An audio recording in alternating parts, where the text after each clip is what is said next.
મેઘરજમાં હડકાયા શ્વાનનો આતંક સામે આવ્યો છે.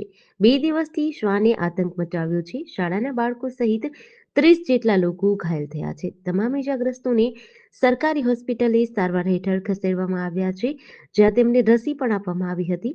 હડકાયા શ્વાનને લઈ લોકો અને વાલીઓમાં ભયનો માહોલ છે. હડકાયા શ્વાનને ઝડપી પાડવા માટે લોકો માંગ કરી રહ્યા છે. અગાઉ પણ અમદાવાદ ખાતે પીએસઆઈને નખ વાગવાથી હડકવાના કારણે મોત થયું હતું. મેઘરજમાં પણ હડકાયા કૂતરાનો વધુ લોકો ભોગ બની રહ્યા છે, ત્યારે તંત્ર દ્વારા યોગ્ય પગલાં લેવામાં આવે તેવી પ્રજાની માંગ છે.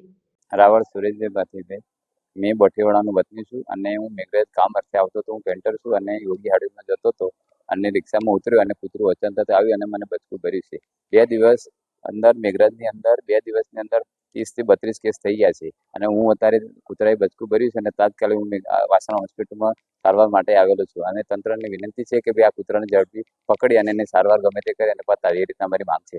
જીડીસી ન્યૂઝ સાથે આશિષ વાણંદ, અરવલ્લી.